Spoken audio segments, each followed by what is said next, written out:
नमस्कार, सुस्वागतम सभी साथियों को वीएम क्लासेस यूट्यूब परिवार के सभी सदस्यों को वीएम क्लासेस यूट्यूब चैनल की ओर से नव वर्ष की हार्दिक शुभकामनाएं, बधाई परंपरा के हिसाब से।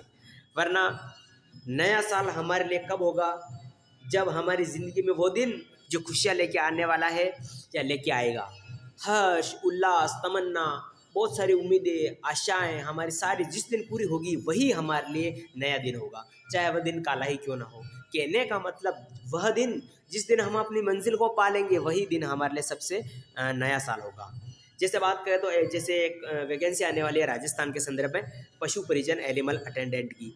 जिस दिन दिव्यांगजन इस भर्ती में अपना स्थान सुनिश्चित कर लेंगे वही दिन हमारे लिए नया साल होगा। ठीक है ना। अगर इसके जून में एग्ज़ाम हो जाते हैं तो भी देखिए अगस्त सितंबर तक रिजल्ट आता है और फाइनल कट ऑफ करते नवंबर दिसंबर तक ये प्रक्रिया चलने वाली है। कहने का मतलब हमें ये प्रण लेना है आज के दिन 1 जनवरी 2024 को। आज के दिन ये प्रेरणा लेनी है हमें कि 1 जनवरी आगामी 1 जनवरी 2024 नहीं, 1 जनवरी 2025 के दिन 1 जनवरी 2025 के दिन हम इस सेवा में होने चाहिए। आज हम बेरोजगार हैं, आज तारीख है 1 जनवरी 2024, हम बेरोजगार हैं फिर भी नया साल मना रहे हैं।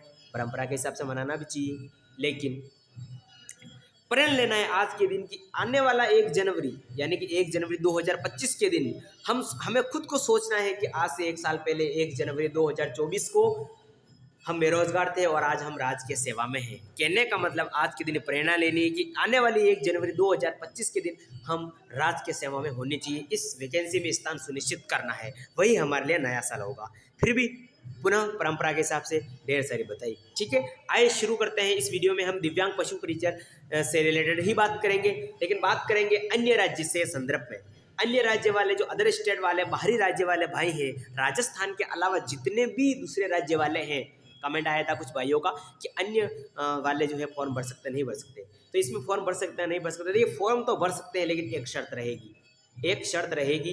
कौन सी शर्त रहेगी ये हम इस वीडियो में जानने वाले हैं। तो पशु परिचर एनिमल अटेंडेंट वैकेंसी है, सारा का सारा मामला सेट है, कोई प्रॉब्लम वाली बात नहीं है। दिव्यांग फॉर्म भर सकते हैं, चाहे एलडी हो, एमडी हो, एलवी हो, बीएलएलवी, एचआई कोई भी हो, फॉर्म तो भर सकते हैं। लेकिन बात आती है अन्य राज्य जो अदर स्टेट वाले हैं, महाराष्ट्र, गुजरात, एमपी, हिमाचल प्रदेश जो भी है, पंजाब, हरियाणा, वहाँ वाले इसमें फॉर्म भर सकते हैं नहीं भर सकते, जो दिव्यांग है उनकी बात करेंगे। ठीक है ना, चलाइए शुरू करते हैं। यहाँ पे देखिए ये विज्ञप्ति है अपने पशु परिचर की यानी कि एनिमल अटेंडेंट की, ये जो है वैकेंसी का जो है विज्ञप्ति जारी हुई है उसी का स्क्रीनशॉट है। ठीक है ना, उसमें बहुत सारे पशु जो लिख रखे हैं पॉइंट, उसमें देखिए 8वां 9वां पॉइंट देखिए, राजस्थान राज्य की वैकेंसी है पशु परिचर एनिमल अटेंडेंट, राजस्थान के संदर्भ की वैकेंसी है। से भिन्न राज्यों के यानी दूसरे जो राज्य के वाले भाई हैं, है ना, राजस्थान के अलावा, राजस्थान के प्रदेश के अलावा अनुसूचित जाति यानी कि ओबीसी, है ना, अनुसूचित जनजाति यानी कि एसटी, है ना, अनुसूचित जाति यानी कि एससी, अनुसूचित जनजाति एसटी, अन्य पिछड़ा वर्ग यानी कि ओबीसी और अति पिछड़ा वर्ग यानी कि जनरल, है ना, और आर्थिक वर्ग से कमजोर आर्थिक यानी कि ईडब्ल्यूएस। ठीक है ना, इसके अलावा इसमें दिव्यांग भी है, हालांकि इन्होंने लिख नहीं रखा लेकिन दिव्यांग भी इसी में आता है। ठीक है ना, अन्य पिछड़ा वर्ग थोड़ा सा एडजस्ट हो गया। ठीक है ना, एक मिनट। अन्य पिछड़ा वर्ग राजस्थान राज्य से भिन्न राज्यों के अनुसूचित जाति यानी कि एससी, अनुसूचित जनजाति एसटी, अन्य पिछड़ा वर्ग ओबीसी, अति पिछड़ा वर्ग जनरल, एससी एसटी ओबीसी जो भी आ गए, आर्थिक ईडब्ल्यूएस से कमजोर वर्ग के अभ्यर्थियों को एक मिनट, अनुसूचित जाति, है ना, अनुसूचित जाति यानी कि एससी, अनुसूचित जनजाति एसटी, अन्य पिछड़ा वर्ग ओबीसी, अति पिछड़ा वर्ग एमबीसी, आर्थिक रूप से कमजोर यानी कि ईडब्ल्यूएस वर्ग के अभ्यर्थियों को, इसमें दिव्यांग भी है ध्यान रखना, ठीक है ना, इसमें दिव्यांग भी है, को सामान्य वर्ग का माना जाएगा।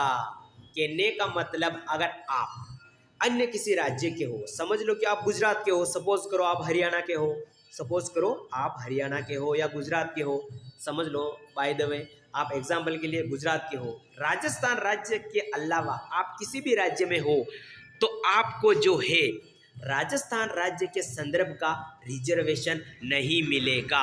मैंने जैसे साफ साफ लिखा है, क्या लिखा है कि एक शर्त पर आप जो है अन्य राज्य के हो तो इसमें फॉर्म भर सकते हो। शर्त क्या है? राजस्थान का आरक्षण मिलेगा, आरक्षण नहीं मिलेगा, ये वाली शर्त है बस, और कुछ नहीं है। बाकी फीस वही रहेगी, पाठ्यक्रम वही रहेगा, सिलेबस वही रहेगा, सैलरी वही रहेगी, ज्वाइनिंग भी आप चाहो पे वहाँ हो सकती है, लेकिन शर्त ये है कि आपको आरक्षण नहीं मिलेगा। कहने का मतलब आप दिव्यांग हो तो दिव्यांग की 4% रिजर्वेशन मिलता है। 4 कैटेगरियाँ हैं, प्रत्येक कैटेगरी, जैसे आप एलडी से हो, एलडी कैटेगरी दिव्यांग हो, 1% का रिजर्वेशन राजस्थान में मिलता है, सेंट्रल गवर्नमेंट में मिलता है। तो अब अन्य राज्य के होकर राजस्थान में आना चाहते हो तो आपको जो एलडी वेलडी में कुछ नहीं रखेगा, आप दिव्यांग दिव्यांग कुछ नहीं हो, रिजर्वेशन आपको नहीं मिलेगा, आप दिव्यांग में काउंट नहीं किए जाओगे, आप सीधे के सीधे अनारक्षित अनरिजर्व्ड, यानी कि कहने का मतलब जनरल से काउंट किए जाओगे। अब दिव्यांगों को ही नहीं, दिव्यांग ओबीसी एसटी कुछ भी हो, आप नॉर्मल कोई भी कैटेगरी से हो, आप अगर अन्य राज्य के हो तो राजस्थान के इस जो भर्ती है, वैकेंसी है, इसमें आपको जनरल में काउंट किया जाएगा। जनरल की कट ऑफ आपको फाइट करनी पड़ेगी, जनरल की जो मेरिट है उसके अंदर आना पड़ेगा। जनरल की जो सीटें हैं, जितनी भी सीटें हैं 27% या जो भी है, कुछ है ऐसा 27, तो वैसे ओबीसी के हैं, उसकी जो सीटें हैं बाद में बता देंगे हम, उसमें आपको काउंट किया जाएगा, उसी मेरिट के अंदर आना पड़ेगा, उतनी ही रैंक लानी पड़ेगी, वही कट ऑफ आपको पार करनी पड़ेगी। चाहे आप एससी से हो, एसटी से, ओबीसी से हो, दिव्यांग हो, विव्यांग हो, एचआई, एडब्ल्यू, एमडी कुछ भी हो, वो मायने नहीं रहेगा। केवल और आपको केवल जनरल में काउंट किया जाएगा। आप जनरल में माने जाओगे, जनरल की कट ऑफ आपको पार करनी पड़ेगी, बस यही शर्त है। वरना आप किसी भी राज्य से हो भारत के, राजस्थान के अलावा आप किसी भी राज्य के हो, इसमें फॉर्म भर सकते हो। राजस्थान की वैकेंसी है, इसमें आप सुनिश्चित बिंदास फॉर्म भर सकते हो, आराम से, और स्थान ले सकते हो। बस शर्त रहेगी आपको रिजर्वेशन नहीं मिलेगा और आपको जनरल में काउंट किया जाएगा, जनरल में माना जाएगा, सामान्य वर्ग का इंक्लूड किया जाएगा। कोई रिजर्वेशन आरक्षण कुछ नहीं है, बस जनरल है ना। यही जानकारी देना चाहता था मैं इस वीडियो में। कुछ ने पूछा था, तो आप अन्य राज्य के दिव्यांग हो तो अगर आपको लगता है कि हाँ मैं इसमें अपना स्थान सुनिश्चित कर सकता हूँ, तो आप जो राजस्थान के अलावा जो भी है, आप जो भी सिलेबस है, तैयारी वैयारी करके कुछ भी कर सकते हो। बस आपको दिव्यांग नहीं माना जाएगा, आपको सामान्य वर्ग नॉर्मल माना जाएगा और आपको अनारक्षित कैटेगरी में रखा जाएगा, अनारक्षित श्रेणी में रखा जाएगा। ठीक है ना साथियों, समझ में आ गया। आप अन्य किसी भी राज्य से हो, राजस्थान के अलावा, आप इसमें बिंदास फॉर्म भर सकते हो। बस आपको रिजर्वेशन नहीं मिलेगा, अन्य सामान्य वर्ग में माना जाएगा, जनरल कैटेगरी में काउंट किया जाएगा। ठीक है, फॉर्म भरिए।